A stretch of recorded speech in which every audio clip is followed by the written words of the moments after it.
Hello and welcome into the Cubs on Deck podcast. I'm one of your hosts. My name is Greg Huss, and today we are doing the Myrtle Beach Pelicans season preview. So we brought on old friend Sam Weiderhaft. I can say old friend now, right? So Sam Weiderhaft, thanks for coming on, man. I appreciate it. Yeah, Greg, it's always been a pleasure to come on here, and let's make this last one the best one. Yeah, so I mean, right off the bat, like we're gonna get into the players. We had the South Bend preview earlier this week. We're doing previews all this next couple weeks or so. We'll get into the players. We'll do that. Obviously, that's the biggest part of these previews. But right off the bat, we gotta address the elephant in the room a little bit, right? So you have stepped down as the Myrtle Beach Pelicans broadcaster. You're moving on to bigger and better things over at Coastal Carolina right now. You want to talk a little bit about I guess let's just talk about your time with Myrtle Beach, right? Like I prefaced on last episode, if you guys listened to the South Bend preview episode, I gave the story that you and I had already planned out this preview episode of the Myrtle Beach Pelicans season, and then you shot me a text and you're like, hey, just a heads up, you're like, I'm stepping down, and you go, can I still come on the show? And I was like, yeah, of course you can still come on the show. Like, we're still doing the Myrtle Beach Pelicans season preview. But man, you want to talk a little bit about how crazy the past couple of weeks has been? We'll get into your time in Myrtle Beach, but talk about the last couple of weeks or so. Well, I don't want to let my boy Greg Huss down, man. I had a commitment to be on this show. I don't want to let you down. I don't want to waver. I mean, I love being on here, man. This is great, and it's been a really, really good piece of content that I've been able to be a part of for the past few years, and to talk about these guys. But man, the past few weeks have just been pretty insane. Obviously, with the gear up to the season and getting ready for 2025, and doing stuff like updating the record book and getting the media guide ready and making sure the audio equipment works and recording ads for the radio and the TV and stuff like that. I mean, you're all ready to go. And then, I've also, I think a lot of people know at this point, but while I do the Myrtle Beach Pelicans, I also do Coastal Carolina University and a lot of their sports. And I broadcast for them, and I host a lot of different shows for them as well.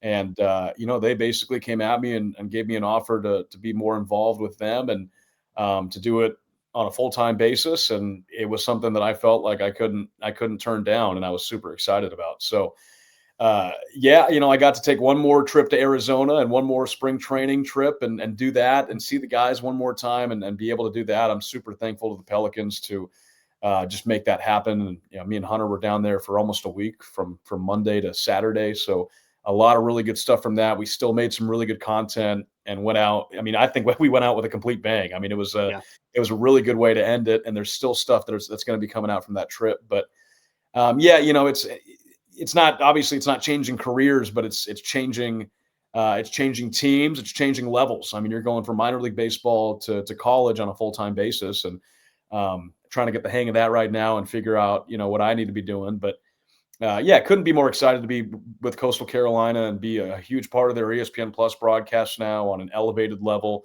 and then also work in their media relations. But man, I've done a lot of reflecting these past few weeks on my time with the Pelicans and just in the Cubs organization and the opportunities it's given me. And I just didn't think back in 2021 when I accepted this job that we'd be here now and I'd have all these great memories and these great friends that I've made throughout the years that I can look back on, and just these things that I was able to do. I mean, it's been absolutely incredible, and Pelicans are a great organization, and the Cubs have been just awesome to be a really, really small part of. And I was talking with BK on the last episode, and we were talking about how you started with the Pelicans back in 2021, right? It was the season after the COVID year, and that was your first full-time gig in minor league baseball, right? Was taking the job with the Pelicans. And it's like you just hit that in stride, where it's like you're broadcasting in a system, and we were talking before we started recording, and in a system that's filled with super talented broadcasters, right? And having BK and Max Toma and Alex Cohen and Mick Gillespie, and like the guys that are really, really impressive, and you fit in as well as any of them. It was like you just hit the ground running, and it was like you'd been broadcasting for the Pelicans for the past 5-10 years. And so that was really impressive. And I know that meant a whole lot to Cubs fans and Cubs prospect followers that were paying attention on a nightly basis to Birds games. And it helps that the broadcast is always so impressive in Myrtle Beach, right? It's not just you, but it's the entire production team that does a great job in Myrtle Beach. And we're blessed to have that as Cubs fans, being able to tune in wherever we're tuning into every single night. But Myrtle Beach is no different.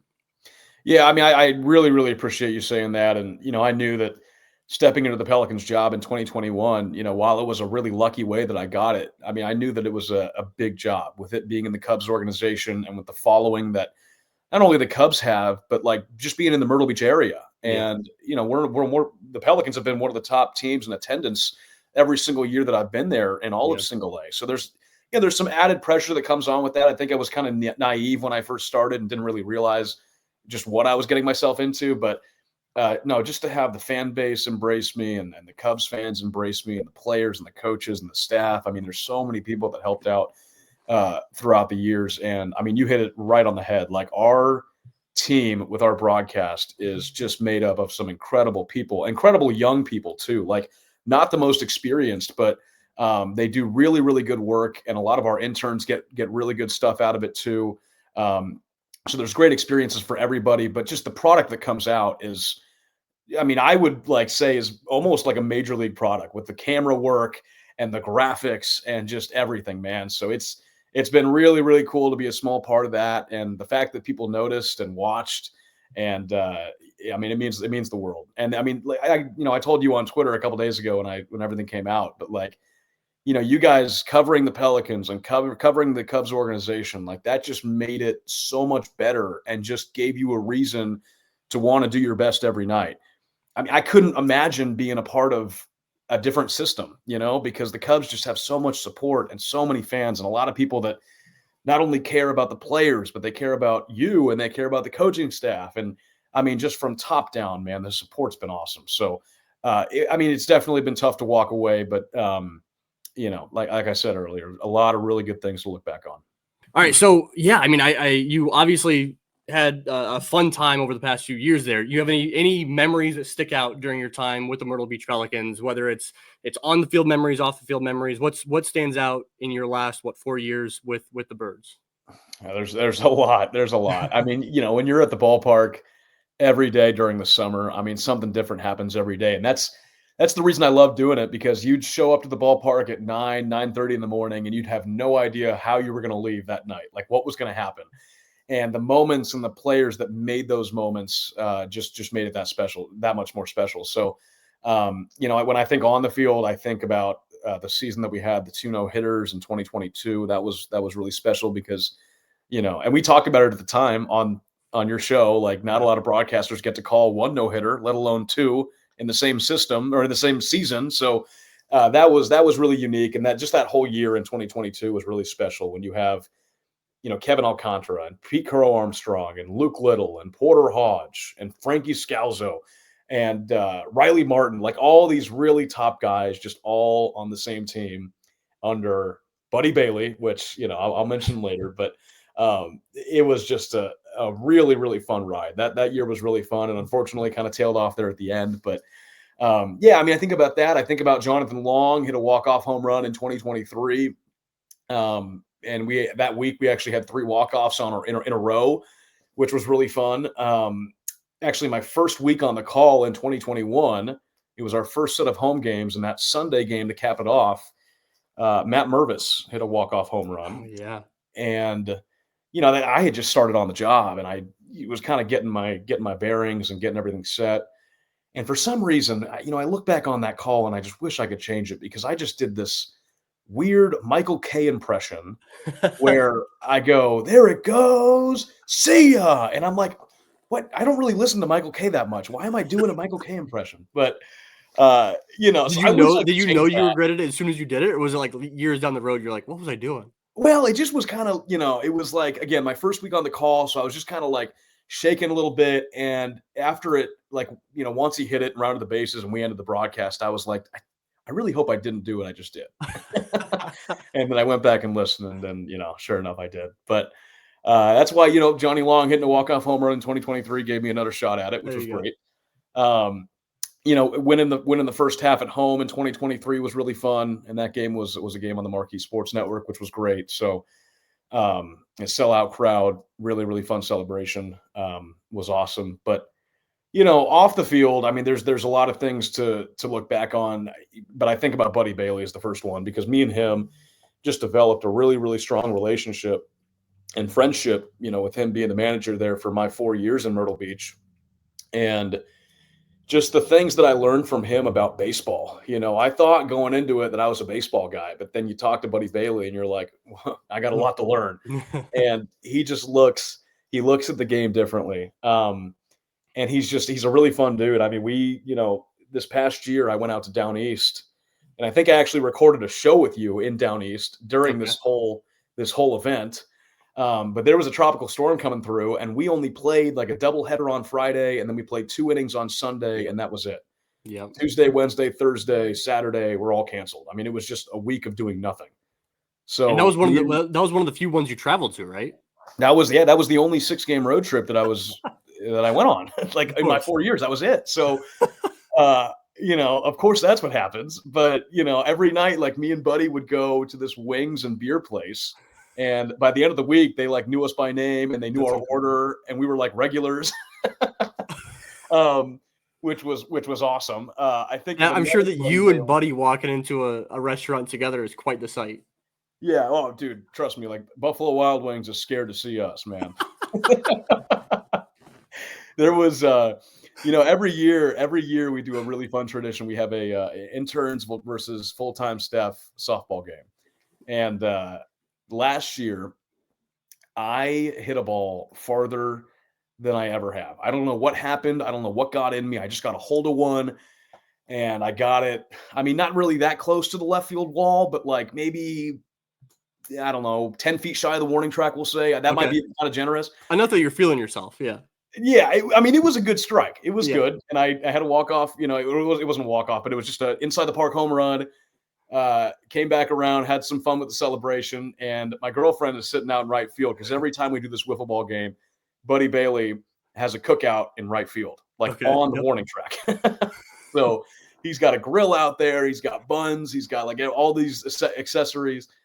And my girlfriend's sitting out there and, I hit the home run. I go out there to go see everybody. And I said, did Buddy say anything after that swing? And she was like, yeah. He said, did he really freaking just do that? But it wasn't freaking. So that's incredible. I mean, I tell you what, man, the guy was awesome. I could not have been blessed with a better manager to work with for my 4 years and just a great baseball guy. So I'm hoping that I can see him here in the near future. I hope he's doing well.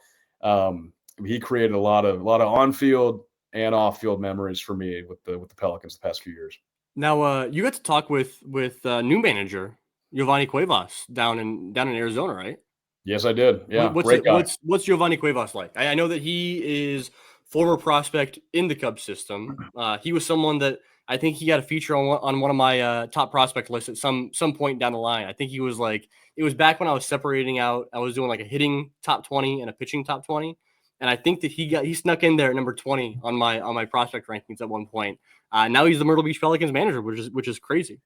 Yeah. I mean, the crazier thing is going from, a mid to late 60s Buddy Bailey down to a 26-year-old Giovanni Cuevas. I mean, I'm actually older than Giovanni is. I turned 27 next week. He turns 27 in July. So it's just a crazy switch. But no, man, everybody, and I think, the content's going to be coming out later on the Pelicans page, but everybody is so high on that dude. I mean, he just sounds like a rock star as far as, being a leader and managing and also just like evaluating talent and getting people where they need to be and developing players. Like I've heard so many great things. Like I asked, almost all of our players that have been working with him, like, how do you think about Giovanni? And they all just are loving it. Like they love him. Everyone's got like a unique connection with him. He spends a lot of time, trying to get these players where they need to be. And it just sounds like an awesome dude. And, we put out a post on the Pelicans page, kind of welcoming Giovanni Cuevas and getting some pictures out there. And me and Hunter go back to the hotel and Hunter goes, hey, Juan Soto just commented on our post.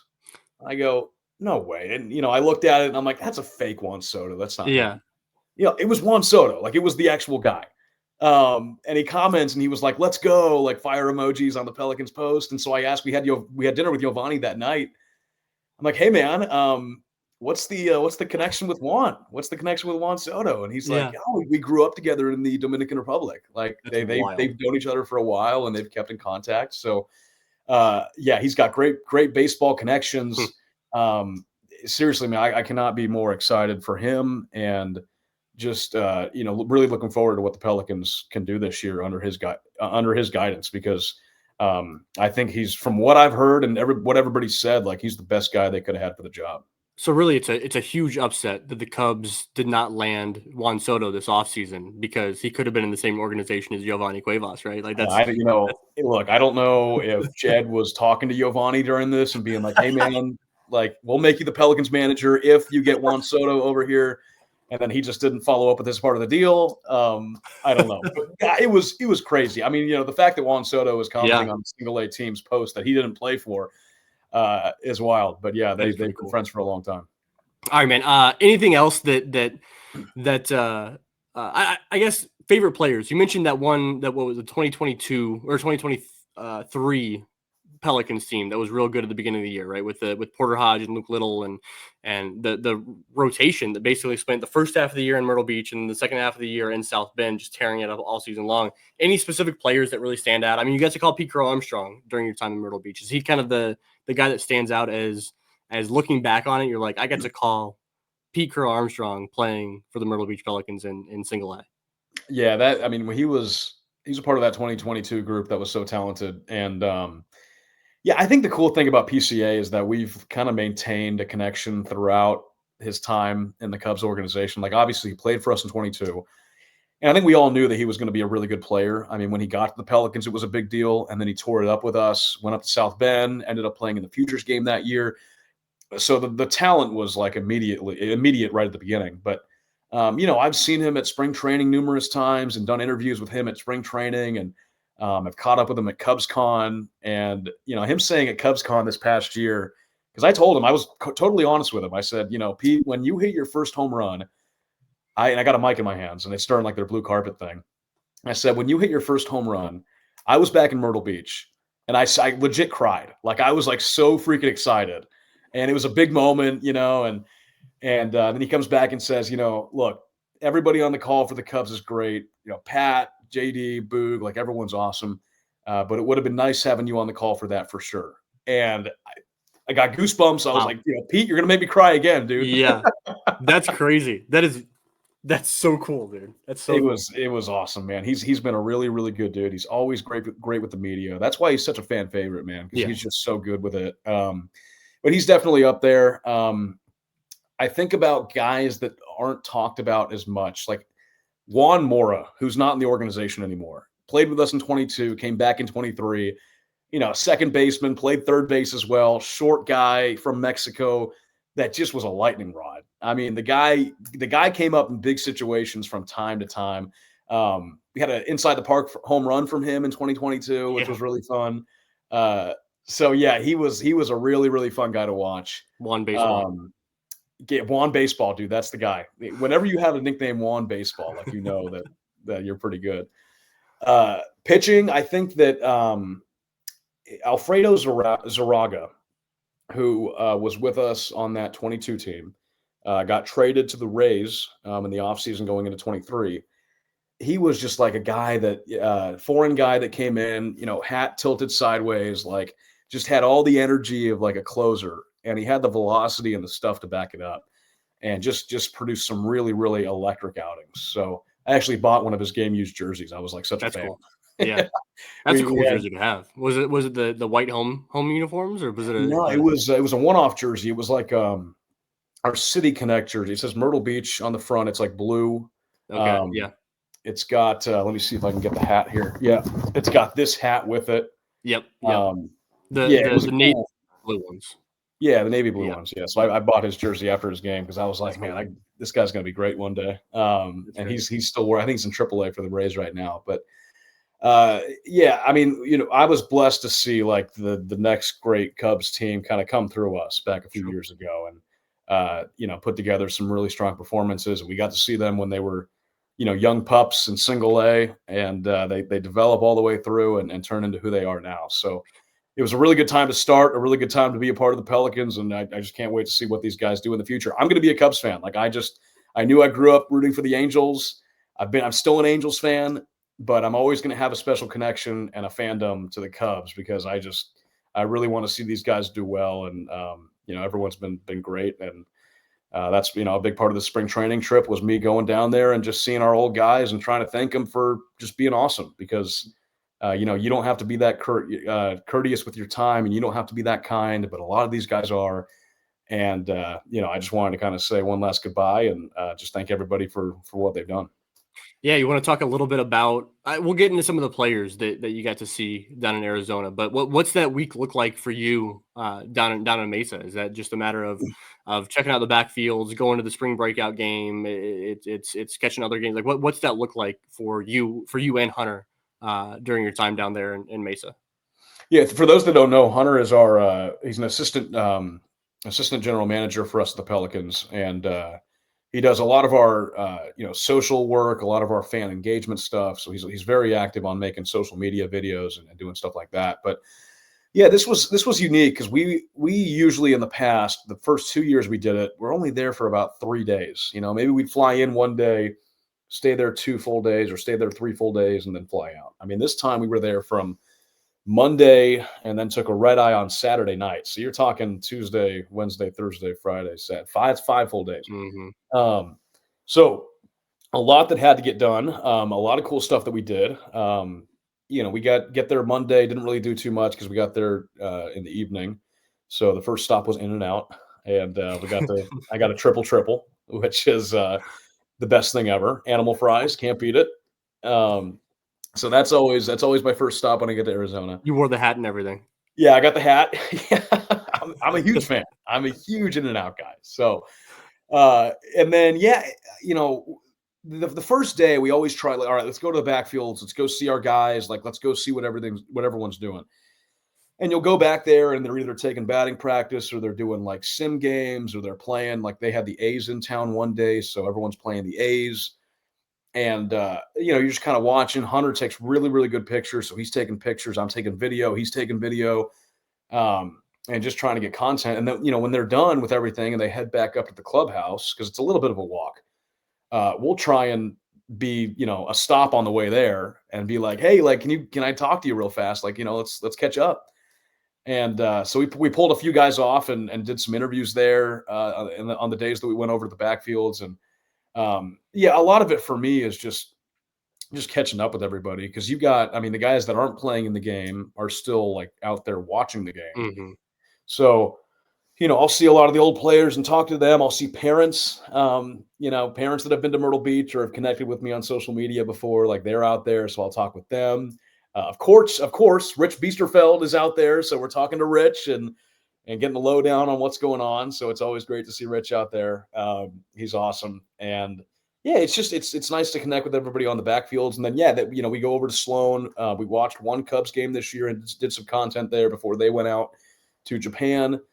There was supposed to be 2 spring breakout games. There was only one because they had the one against the Dodgers was rained out, of course. So we got the third time's a charm. We did get a spring breakout game against the Angels, which was our last day on Saturday. So, you spend a lot of time at the complex, and this one was especially unique because, obviously the Cubs are playing in Japan. So when they left after their Tuesday game, everybody left with them.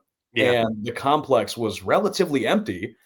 And I told Hunter, I was like, man, it's almost like mom and dad aren't home. Like we could do anything. And because, usually like the media room that's filled with a lot of people, like marquee Cubs reporters, like MLB reporters, it was just me and Hunter. So we got to, you were running the show.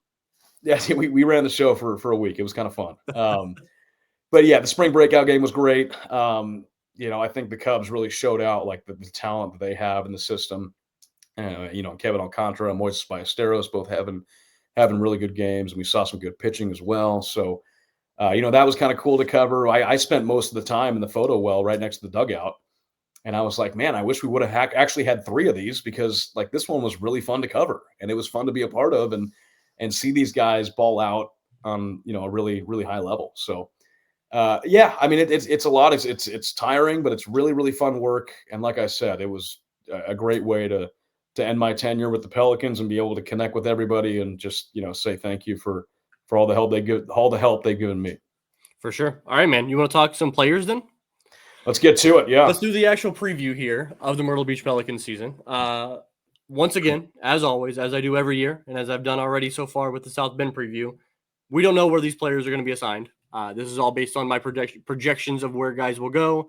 Don't know for sure that Jose Escobar will be in Myrtle Beach or if he'll be in South Bend, but we got to assign him somewhere because I want to talk about as many of these guys as possible. So anybody we're talking about today is just kind of where I have them projected here to Myrtle Beach, but we'll see what actually happens once we get a little bit closer to opening day. So the first group I want to talk about today are the infielders because there's an awful lot of infielders, middle infielders especially. Second base, shortstop, can play some third base that will be in that Myrtle Beach, on that Myrtle Beach roster.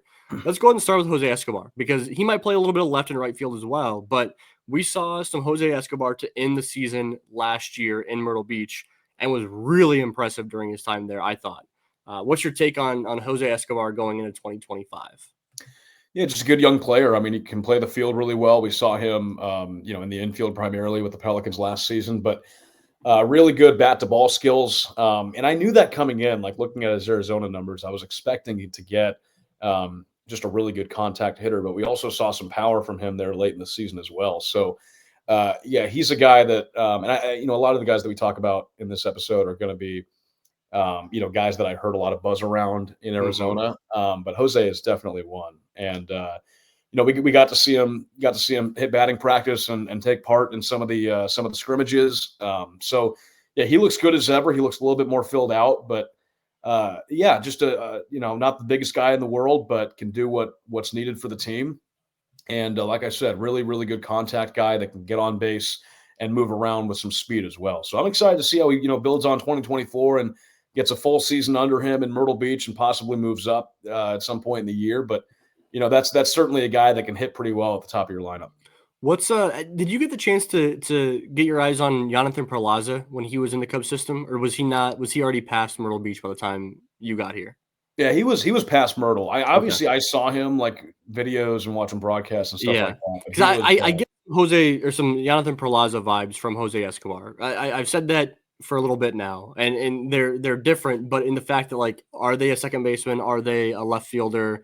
A little bit like shorter, but can put on some more muscle and hit the ball out of the ballpark. Like I get that vibe from Jose Escobar. And like, honestly, like I think that Jose Escobar at this point, I probably have him as a top 25 prospect in the organization. But Jonathan Perlaza was right around like 15 in my rankings for a long time. And obviously he's getting paid out playing internationally. So I think if we can get a Jose Escobar result, a Jonathan Perlaza result from Jose Escobar, that's a pretty successful career from him for sure. Yeah, just making himself as useful as he can be and learning different positions. I mean, the spring breakout game, I think we saw James Triantos play center field for like an inning or two, which I know that he did play there in South Bend for a few games. But I mean, at single A, like Ian Happ was playing second base for the Pelicans back in 2016. So, it's just all about taking stuff in and learning as much as you can. And I think that's going to be really important for Jose Escobar to showcase how he can hit is to get on the field, with your glove and get on the field and learn as much as you can and just get in that lineup every day. He is I'd say probably number one guy that I'm looking at on this Myrtle Beach roster this year. I've got my eyes on Jose Escobar for sure. Two other guys that I've definitely got my eyes on that are coming up, and I have them in Myrtle Beach now. They're coming up from the Arizona Complex League last year, are Angel Cepeda and Yahil Melendez, which I messed up that name again. Yahil Melendez. I'm sorry, guys. I'll get it right. One of them. I swear. But both those guys are coming up from the Complex League where they mashed last year. Super excited to see both those guys. You have anything on them? Well, I have just on a collective like Myrtle Beach group. We talked with Rachel Folden, who's now in AAA now. Very well respected, well liked hitting coach in the Cubs organization. She's awesome. She told Hunter, she's like, "You guys are going to hit this year. Like it's going to be contagious. Like this is going to be a really, really good Pelicans lineup." And when you think about those next top guys, I think Angel Cepeda, one of them. He not my job anymore for the pronunciations. But I've heard a lot about him and Yeah, what he's yeah. able to do and his athleticism and just how he swings the bat. So um, interested to see how he does in Myrtle Beach this year, along with Melendez and all those new guys coming up, Yeah. and just seeing how they adjust, because it's just so different. When you go from Arizona to Single A, like, it's just such a different ball game, and the pitchers are just so much more talented, and can dial it up a lot more and hit the zone a lot more, and so if I see a player that doesn't strike out much in Arizona and doesn't strike out much in Single A, like, that's when you got a pretty good prospect there. When you've got a very well disciplined player at those lower levels, like, that's a really, really good sign. And I've heard about that from both those guys that you just mentioned. So yeah, I mean, it should just collectively be a really, really good young lineup that can just hit the crap out of the ball this year. Yeah, very young, very athletic. I think that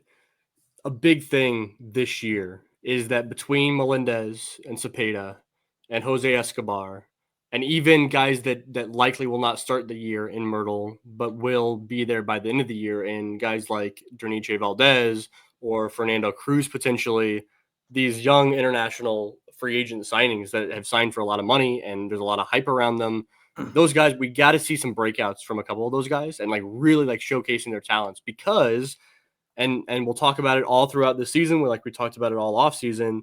The Cubs are going to graduate a lot of guys from their system this year, right? They're going to graduate Owen Casey and Matt Shaw and Kevin Alcantara and potentially James Triantos and Cade Horton, like all those guys that are in AAA that we love that they're top prospects in the organization in AAA. As they graduate, that really like hollows out this system in terms of like where they will rank among other organizations in all of baseball. Like if they're a top 8 to 10 team in all of baseball right now, you lose all those guys and you're a bottom, you're ranked like 25, 26, 27 in all of baseball at that point, because you just don't have that top end talent and you don't have that talent at the upper levels of the minors. And so breakouts from Melendez, Cepeda, Cruz, Valdez, Jose Escobar are going to be super, super important. If you got those 5 guys, say 2 of them break out, that's going to be super, super important. If you have 0 breakouts from that group, it's like, oh man, that's rough. You're really banking on something there. Well, I think, this was a really big talking point in Arizona, just me talking with other people about how this could be a really transformative year for the Cubs system. Because like you said, a lot of guys on the brink of graduation and a lot of guys that could get moved. I mean, Mm-hmm. I know this is kind of going off the rails a little bit, but where's the spot for James Triantos? Like, where's the spot for Owen Casey? Like, what's going to happen there? Are those guys getting moved for pieces at the deadline? I mean, I think there's going to be a lot of movement this year. It's going to be exciting to follow, but a great point that you just made where, all right, who are those next players that are up? Like, who's that next set of that young talent that can still make the system really rich with talent? I'll see you're going off the rails and raise you. I think it's interesting. I don't know that I've actually talked about this on the podcast. I don't know that I've talked about it out loud much at all. But when we talk about guys like Owen Casey or James Triantos, it's like where can, or even Kevin Alcantara, like where can they play? Like where we need injuries in order to see them play. But it's also like, man, the Cubs right now in Chicago, like they have a good team. They should win the division. But I don't look at the team and say that's a World Series contender. And so they're not exactly like going all in right now, but you got guys hitting free agency after the 2026 season. You got Ian Happ, you got Nico Horner, you got Seiya Suzuki is hitting free agency at that point. There's positions that'll be open there for guys like James Triantos or Owen Casey or Kevin Alcantara after the 2026 season. And so say the Cubs trade away those prospects this year and then also lose Ian Happ, Seiya Suzuki, Nico Horner after the 2026 season, then you're without any of them, right? And then you have like, what do you have in Chicago at that point? So like, again, I think it all comes back to like the fact that the Cubs need to continue to develop talent, especially on the hitting front. I mean, always with pitching, but especially on the hitting front where things could get a little dicey at the upper levels in terms of Chicago and AAA Iowa in the next couple of years. And so guys like Melendez and Cepeda, they need to really show that they can be those guys in AAA in 2026, or 2027. Yeah, this is why they don't pay me to be in the front office. This is why they pay me to talk about the talent on the field. But I mean, I did a Q&A with Jason Kanzler. That was another thing that I did in Arizona. It was an event for Cubs season ticket holders, and I talked with with Jason Kanzler, who's the farm director. He's going into his second year. And just basically, I mean, the last question that I asked him was, how much can this young talent really help the major league level and help the major league team? And he said, well, hopefully it doesn't have to, because hopefully we're good enough at that major league level that we don't have to be dipping into that. But, we want to make sure that when that happens, or, injuries happen, like our guys are ready to, and they're developed enough to step into those spots. So I think that kind of just puts, everything in perspective. And yeah, I mean, it's definitely a trickle effect, right? One guy goes up, you get, movement throughout the system. And you mentioned Derniche Valdez, and I think we've been waiting on him for a little bit. I didn't know if he was going to make Myrtle Beach last year or not. Definitely expecting him in Myrtle Beach at some point this upcoming year, but he's been in that top 30 Cubs list for a little while now. So kind of intrigued to see, what he brings to the table. Let's talk about a couple guys they were in Myrtle Beach last year, infielders, Christopher Paciolla and Alexis Hernandez. Both guys had rough years statistically a year ago in Myrtle. But we also saw that from Christian Hernandez 2 years ago, right? He had a really rough year in 2023. He came back, looked strong during his really strong during his time in Myrtle Beach last year, did Christian Hernandez. So what do we need to see from guys like Paciolla and Alexis Hernandez entering 2025, assuming they return back to Myrtle Beach, to build off an off-season regimen that probably saw them trying to get stronger and coming off experience that they had in 2024, facing that level of pitching? What's it look like for them coming into 2025? Well, talking to Paciolla quite a bit at spring training, and actually talking to his parents quite a bit too. He, I know it's cliche to come into spring training. Oh, I'm in a really good place. I feel really good. He does feel really good, and he swings the bat, and hits the ball a lot harder from what I've seen. In the batting practice and in those sim games and scrimmages and stuff like that. So I think Paciolla just needs some time to build some weight up, build into his frame. He's a young kid. He was a high school draft pick, and when I was talking to his mom, I was like, people don't realize, like, you're going from high school baseball to Arizona, and then you go to single A, and you're going from like 30 games a year to like 60 games a year. And then all of a sudden you're up to 132. Yeah. And it's like, it's a total change. And just to keep your body healthy for that long, and to get into a routine and to perform at the a really high level for that long is really tough. And, I think a lot of last year was Christopher just getting into the swing of things and figuring out how to navigate through a season, as is the case for so many of our young guys that come into single A and play for the Pelicans. Like, that's a big thing, is learning a routine and just learning how to be a professional. So, obviously a lot for Paciolla to work on. The stats weren't great from last year, but mentally is in a really good space. I had the chance to interview him this past week, and he's just a lot more open about things. He's a lot more excited. He loves Giovanni. He's really excited to work with Giovanni. So yeah, I think we're going to see a lot of good things from Paciolla, and a much more developed and just stronger player and more complete player. Yeah, I think as I watched Paciolla last year, it was like the movements and motions that he went through looked right? Like when he was at the plate, he would spit on some pitches where I was like, that looks really good to spit on that pitch, or he's swinging at the right pitches. The stance, the swing, everything looked good. Everything in the field looked right. It was just like he just needed more muscle. Like he just needed to build, like, grow into his body a little bit more as a teenager, right? And so like that was the big thing, because he just like wasn't putting up like strong exit velos. You can tell, like, I didn't have like the data on that, but like you could just watch his at bats, and like he wasn't hitting hard line drives. But all it takes is continuing those good motions and adding in some good muscle into the mix. And it's like, all right, that's where it kind of all melts together a little bit more. Yeah, you can see why he was like a top 5 round draft pick. I mean, you could see the qualities that are there. It's just about developing into that. Alexis, I mean, you look at the numbers, and it's not a pretty sight. You almost got to shield your eyes, because it just was a tough year for the guy. And playing with his brother for most of the season, and going up and down between, Myrtle Beach and the Dev List, and then down to Arizona. Like, it was just kind of all over the place. And he actually did get off to a pretty good start. I mean, his first month wasn't that bad, and then just, fell off as the season went on. So he's another guy that, again, building into his frame, because at this point he's kind of a scrawny guy, and just, building more muscle and getting more strength for that. But just, better back to ball skills, a better eye. I mean, he struck out on some really, really bad pitches last year.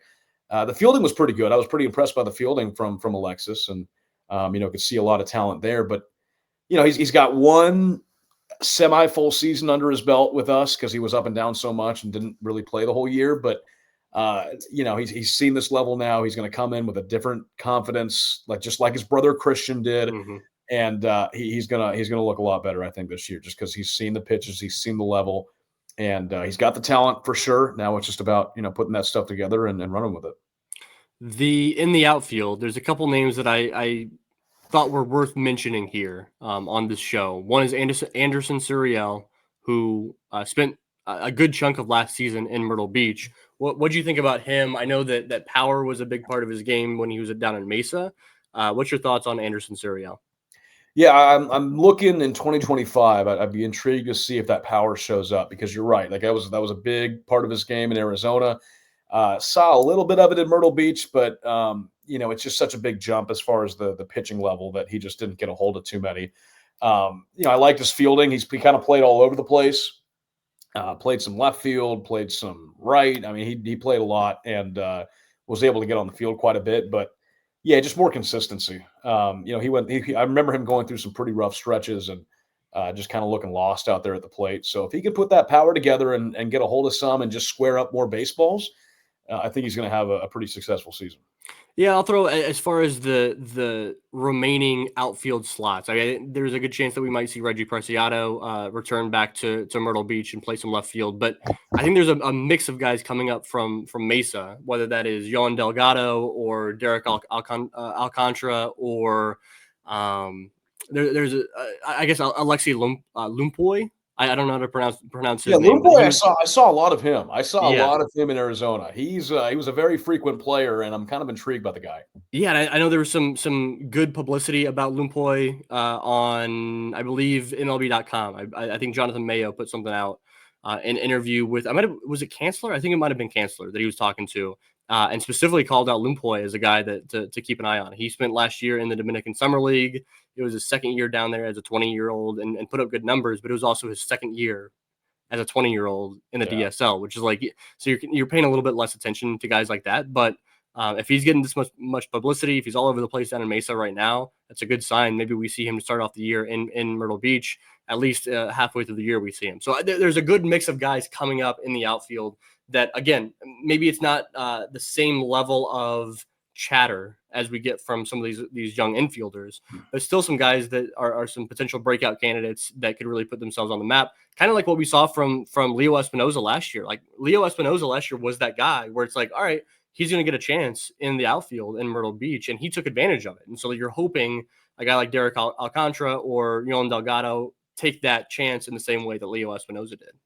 Yeah, that's a name, actually Leo's name, and we saw him at spring training. But just asking some guys who's looked good. Espinoza has been coming up quite a few times, just as far as getting off to a really good start at spring training. And the hope is probably to have him start in High A South Bend with the way that he played in Myrtle Beach last year and how much he played with us. But if he's back in Myrtle Beach, I think he's going to crush it and make his way to South Bend sooner rather than later. But Leo is a guy that's taken advantage of his opportunity. He plays hard. He plays fast. He's really, really fun to watch. And he's just one of those players that you like. I should have mentioned him earlier when you asked me my favorite players to watch, like Ezekiel Pagan, who's now in the Dodgers organization.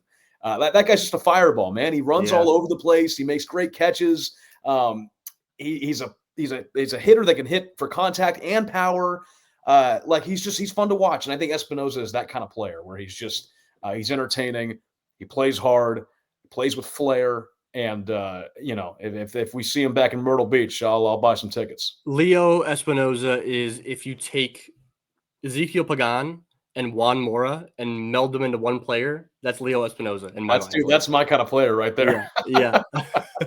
I mean, two catchers I've got on the roster. Two of the catchers that I've got on the roster in Myrtle Beach are Owen Ayers and Michael Carico. Both guys that you've seen for short periods of time. You saw Owen Ayers last year in Myrtle Beach towards the end of the year after he got drafted in, I believe, the 19th round of the 2024 MLB draft. And then Michael Carico was a guy that got drafted timeline here, 2023. and then spent the tail end of that season there in Myrtle Beach before missing most of last year. Did Michael Carico. So he's been dealing with some injuries. I've got him slated for Myrtle Beach, but given his age, he might be up in South Bend. But I definitely wanted to give him a mention. Both those guys are fun to watch. I think that we can look for Michael Carico's bat. I'm watching his bat more than his defensive actions behind the plate. Michael Carico's bat is what I'm looking out for. And then Owen Ayers is just kind of a really good athlete. Like his movements behind the plate, but also on the base paths. I thought that Owen Ayers looked pretty damn good on the base paths as well. He just looks like a good athlete out there in general. Well, he's a switch hitting catcher. I mean, it's a guy it's a player they don't really see all that often. And yeah, I mean, plays the game extremely hard. He set the Marshall single season doubles record back when he was in college, and had quite a few with us as well. So he's got some power in the bat. Athlete is a great way to describe him. I actually caught up with him in spring training last week, and the guy feels good. He's been working through some stuff, but is ready for this year. And yeah, I mean, I'm excited to see what Owen can do. And then yeah, Carico. Drafted in 23, gets to us, plays like 3 or 4 games, and then gets injured. And then we thought we were going to get him last year. I remember. I think we might have I think we might even had like a locker ready for him that said Carico, and it was like, yeah, he's coming tomorrow, and then had a setback, and just wasn't able to make it back to Myrtle Beach. So he's already been through the ringer and been through some injuries, but has great action behind the plate, a good lefty swing. I remember one of his home runs with us back in 23 was just this really majestic lefty swing out to right field, and was really cool. So hopefully Carico gets a healthy season and can show us, what he's made of. And like you said, because of his age, might be in South Bend, but might be in Myrtle Beach to start things off to ramp him up after all the injuries he's been through. Yeah, Michael Carico might be the guy that is most likely to jump from like way off radars in terms of prospect rankings. Where like I don't have Michael Carico in my top 50 in terms of prospect rankings right now because he hasn't been healthy enough to take the field. Like it's nothing against his play, but I had him ranked after he got drafted pretty high. He's outside my top 50 right now, but all it takes is give me a month and a half of good hitting at Myrtle Beach to start off the year, and he could climb up pretty fast up rankings just because he is a catcher, and because we were kind of high on his bat entering or following his draft year. So yeah, really excited about Michael Carico. So let's talk. I've got 3 pitchers that I specifically want to mention. The Myrtle Beach pitching staff. I mean, you can talk about it, but it's always so strange, right? It's always so weird because you have just a team full of piggybackers. On occasion you'll get like some true starting pitchers, but especially early on in the year, you get guys that are a whole bunch of guys that can go 2 or 3 innings. Not very many guys that are going one true relief inning. Not many guys that are going 5+ innings. And so it makes it really hard to talk about these guys. But 3 names that I've got on marked here that I want to talk about are Luis Martinez-Gomez, because if we did not talk about him, then Brian would be pissed that we did not talk about him. Naz Mule is another guy that deserves some chatter here today. And then Vizcaino is another guy that I want to talk about because you had to see a lot of him in relief last year in Myrtle Beach. But let's start off with LMG. Let's talk Luis Martinez-Gomez because you get to see him towards the tail end of the season last year. I'm impressed by him, man. I'm really, really impressed by LMG. Oh man, the guy fires me up. I mean, we got him at the end of 23. Yep. Wasn't very impressive. I mean, he just got drafted and was just figuring things out. So he might have thrown 1 game. It might have been 1 or 2, and he was down. But throughout the season last year, I kept hearing from my Arizona guys like LMG looks really good. He's going to be in Myrtle Beach, sooner rather than later.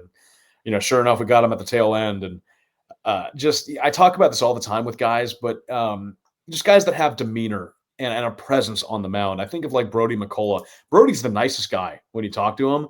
When he's on the mound, it's a different mentality. And it's the same thing with LMG. Super nice guy, but when he's on the mound, he's got this just demonic looking face, super intimidating, and is just going to do anything to get you out. And just has a really good pitch arsenal, a really good fastball. And I mean, I had a thrill getting to call the games that he pitched in last year, and can't wait to see him build on that coming into this season. Just a really, really fun pitcher that I think can go a long way. His Twitter handle is Fastball Go Burr, and that is wildly appropriate for LMG. Oh, completely, yeah. Naz Mule, He's a guy that has caught our eyes. He was a guy that was drafted as a two-way player back in the day, back in 2020. Sorry, guys, these years are running together for me right now. 2023 was when he was drafted as a two-way player, converted to the rotation or to the mound full time, and that's where we saw him last year. Kind of a weird year for Mule last year, right? Where I thought the stuff looked pretty damn good for the most part, but he was not getting swings and misses at all. The counts were being driven up hard early, and so I think he ended up finishing the year with more walks and strikeouts. The strikeout rate was down below 20%. The walk rate was above 15% as well. And so weird year in terms of results, but actually like watching on the mound, I don't think it looked awful. It didn't look as bad as what that says. But overall, like I think the ERA wasn't ugly. So it's just a weird year for him last year. I'm curious on what you expect to see from him this year. Yeah, I think if you're looking for a Naz Mule feature or preview coming into 2025, just look at like his last 4 starts, and then look at his last 4 starts, and then throw out the one against August 30th against Down East where he allowed 6 earned runs. If you take that one out, he had some really, really good numbers and was able to pitch efficiently and was able to find that strikeout pitch because, like you said, Greg, like he was missing the zone, wasn't getting a lot of swings and misses. Toward the end of the season, he was able to figure that out and use his slider effectively and use his fastball effectively, and his velo ticked up quite a bit throughout the season as well. So he's just one of those pitchers that, a high school arm that hasn't had a ton of experience just pitching, so they're not throwing him for very long. I think that's going to be interesting for 2025, seeing, okay, how is he going to manage his outings? How is he going to keep his pitch count down so we can go longer in games? Can we get Mule to 5 innings? Because he might have gotten there once or twice last year, but it wasn't very frequent, right? So, let's get Mule longer in games and see how he manages just the pitch count and just figures out how to get batters out quicker. But, yeah, I mean, the stuff looks really good. I think he's a really talented pitcher. And now that he's got a full season under his belt after surgery, he's just focusing on pitching. I think that the sky's the limit for him, and I'm excited to see what he can do. Help me out with Vizcaino's first name. Is it Jeral? Is that how you pronounce it? Jeral Vizcaino. Yes. Strong year last year on the mound. Good ERA, good numbers across the board, really. And he ended up pitching in some big games for the Pelicans last year. He did, and pitched in a variety of different roles. Yeah. I mean, he could be a starter. He could be a long reliever. He could be in there to get you 1 or 2 outs. It's guys like that really go far because they know that, they can be trusted. And he was able to do that. The thing about Vizcaino is he's like the life of the clubhouse. I mean, he is like super fun to be around, is mixing in really well with the American guys, with the Latin guys. Like he's just kind of a bridge for everybody. So he's a very well-liked player. The coaching staff loves him. I was talking to some of the coaches at spring training, and they just love what they see from Vizcaino so far. So, has a really, really good slider that I've seen from Jeral. And, just extreme pitchability. Is able to just lock the door out of the bullpen with what he did with us last year, and has a lot of electricity on the mound. He's a really good pitcher that, I think can go pretty far next year. The caveat with the Myrtle Beach Pelicans pitching staff that I also made for South Bend is that we'll likely see some 2024 draft picks there in Myrtle Beach to start off the year and throughout the year. And once again, it's tough to say who it is that's going to be there. It could be Ben Johnson, who was drafted last year, Hayden Frank, Christian Gordon. All 3 of those guys might be in the quote-unquote rotation in Myrtle Beach. Thomas Mangus is another guy that may pitch out of the bullpen for Myrtle Beach. We'll have to see. Any of the college draft picks from last year catch your eye, or you hear anything about them during your time in Myrtle Beach? Oh God, I got to refresh myself. I got to refresh myself on the draft from last season. It's tough, and that's the thing with that class. I'll be the first to admit that a lot of these guys run together for me because they were all college draft picks. They were all college pitching draft picks from a year ago, and the Cubs did not select them in day 1 or day 2 of the draft. It was all on day 3. So. Kind of a weird situation. I think that's another thing to watch, right? The drafts become so much more important for the Chicago Cubs when you're trying to replenish the depth in the organization. And so when you go out and draft 8 or 9 college pitching prospects in 2024, you have to have a couple of them break out this year in 2025. You have to have one of those guys stick around in 2026 and somebody else bounce back onto the scene in 2026. Like, it's such a moving, revolving door of making that work as far as pitching prospects. Yeah, I'll give you one because I pulled up the draft and I was like, oh yeah, that guy. Braden Reisdorf was the 20th round pick by the Cubs out of Indiana.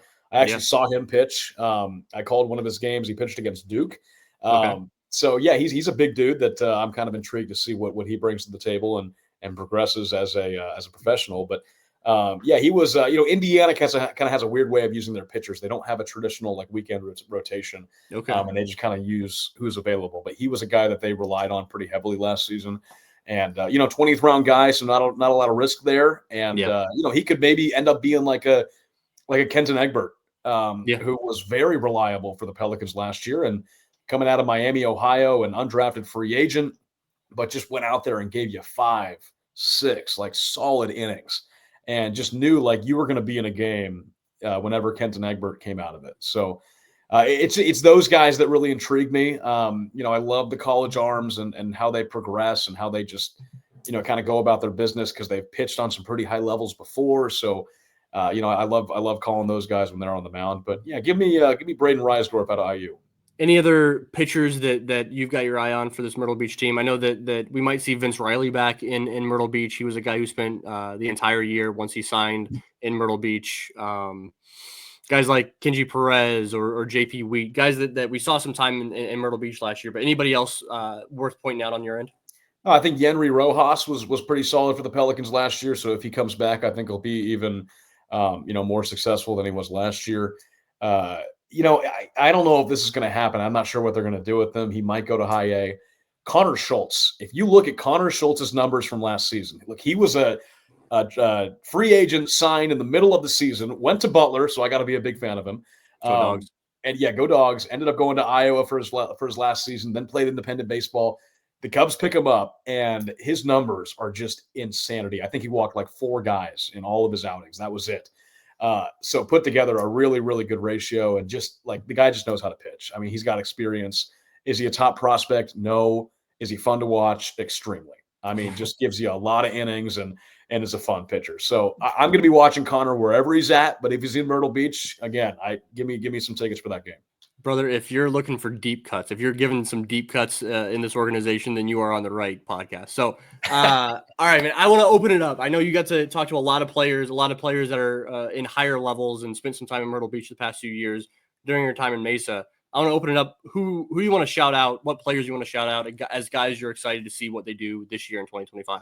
Well, you know what, man? No matter who I talk to, who looks really good so far, like, who's the most improved? Christian Hernandez, unanimous. I mean, and I talked to Jason Kanzler and I did that Q&A with him.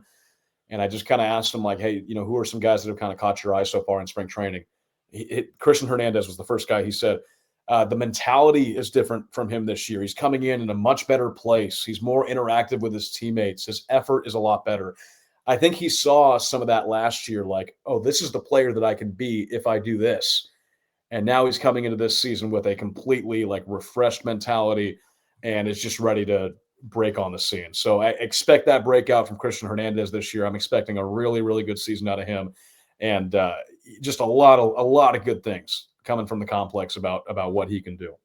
Man, I love that. That's something we talked about with BK a little bit too, in terms of changing that mentality and kind of rewriting his story in the Cubs organization, which is super fun.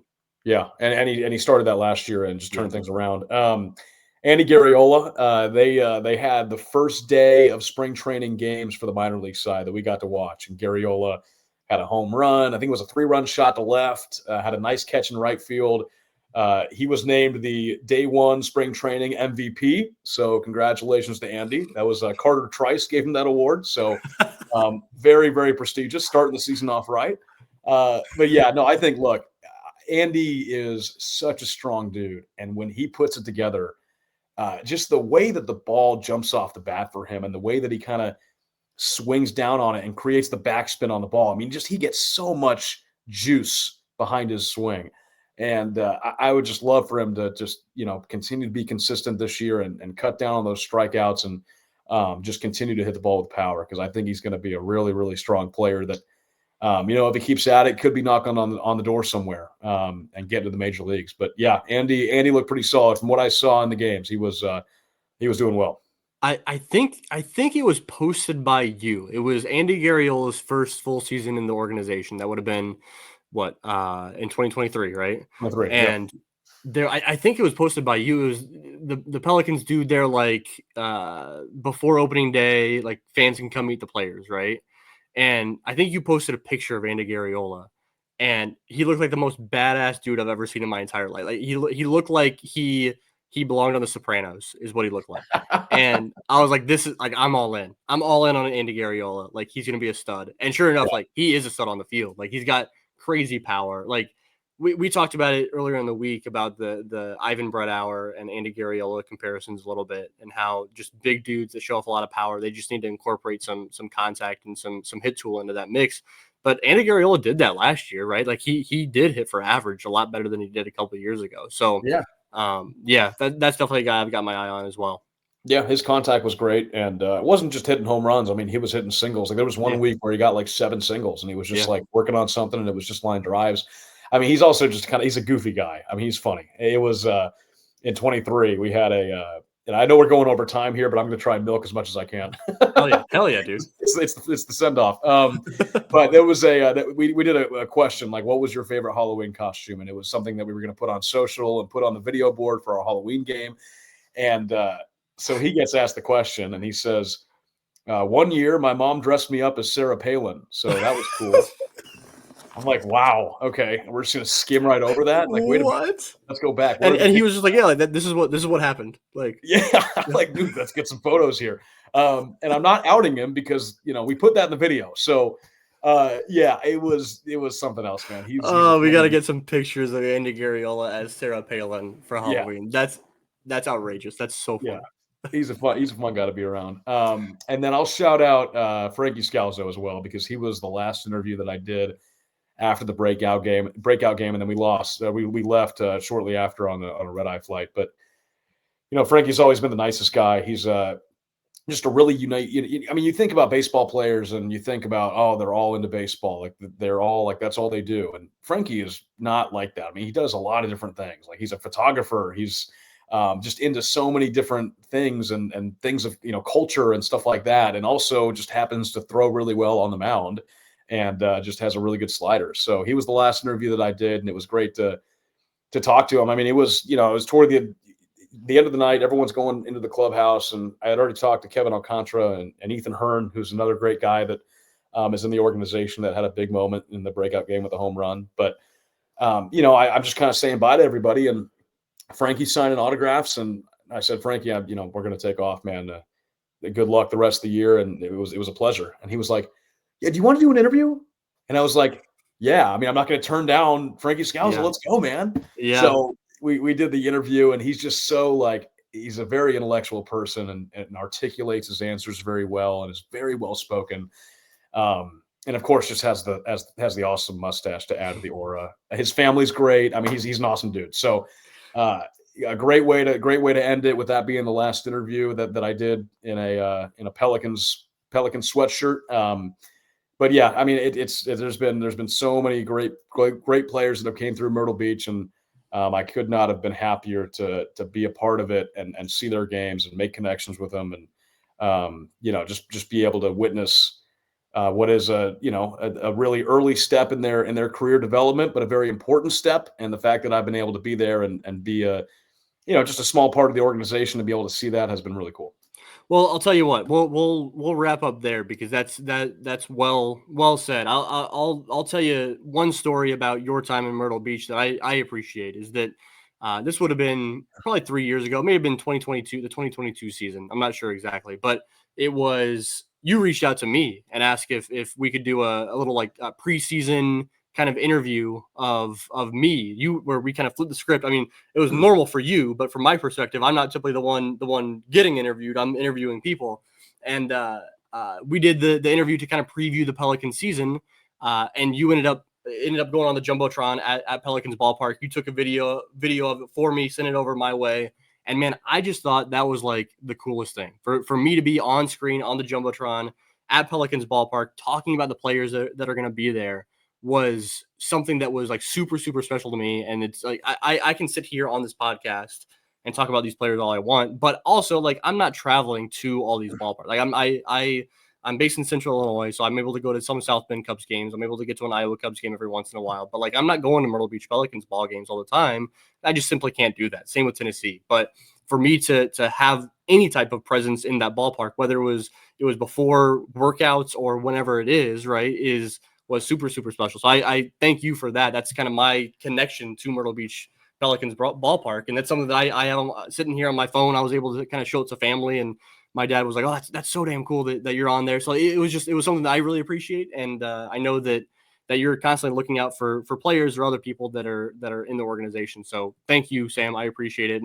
And I just think it's cool, this connection that we have, where, I mean, we probably talked about it before, but like, we have a mutual friend that when you ended up coming in as a part of the organization, I don't know how we kind of found that out, but Jake reached out. I don't know if he reached out to you or reached out to me or both of us. Was like, hey, like, I grew up with Sam, and Jake was one of my best friends from college. And so just kind of a weird, cool connection that we had outside of even this baseball and the prospects element of everything. So Sam, I appreciate you for everything over the past few years. Well, I appreciate that, Greg, man. And you know, I hate to tell you, man, I was gonna do another interview with you, man. I was gonna do this podcast and then ask you, hey, also, I would love to interview you again because I want to do the exact same thing. I had it planned out and everything. Get the new guy, get the new broadcaster on the line. Let him know that I can help him out a little bit. But yeah, no, I appreciate that, man. No, hey, look, I mean, you and the North Side Bound guys and everybody that covers Cubs prospects. I mean, it's been really, really fun. And again, it just gives you a reason to want to perform at the highest level every night and do the prep that you do and do the work before the game. Because that's the really the meat of it, right? Is getting ready for the game and learning about the players and making those connections with the players and the coaches. And it makes it all worth it when people watch it and talk about it. And that's exactly what you guys do. And I talk about it all the time to other broadcasters and other systems, or fans in other systems, or just people in general. Like, being in the Cubs system the past few years has been the coolest thing ever, because people watch, people are invested, like yourself, and they make content out of it. And it's been the coolest thing. And you guys do a lot of hard work, and just makes us feel like, you know, what we do is important, which is nice. So I can't thank you enough, Greg, for having me on the past few years. I've had an absolute blast talking ball with you and everything else. And it's really, really been a really fun time, and just super grateful for my time as a Myrtle Beach Pelican. All right, brother. Where can we find you? I know you'll be with Coastal Carolina. What type of content are you producing over there? Where can we find your work continued on with Coastal Carolina after the Birds? Yeah, so I will be broadcasting on ESPN Plus. I haven't officially announced it yet, so maybe I'll just use your show to announce what I'm doing. I'll do ESPN Plus. I'll be the football broadcaster on ESPN Plus. I'll be the men's basketball broadcaster, and then I will also be the baseball broadcaster. So cannot wait to get started over there, as well as being a media relations assistant for a few other sports as well.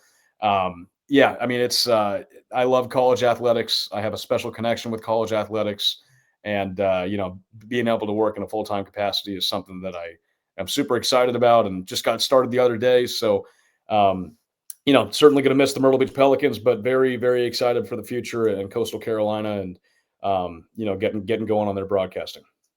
All right, brother. I can't thank you enough for coming on this episode. I can't thank you enough for coming on the 5, 6, 7, 8, however many shows you've come on in the past. But thank you so much for coming on, Sam, and we'll catch up with you sometime soon. So everybody out there, thank you for tuning in. As always, we appreciate it. Give us a like, give us a comment. Let Sam know you love him in the comments on YouTube. Check us out on Apple, on Spotify, all that good stuff.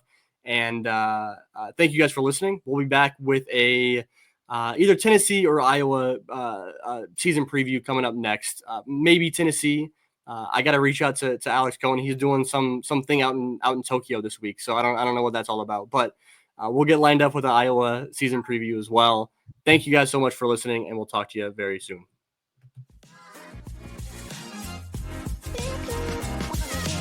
Yeah.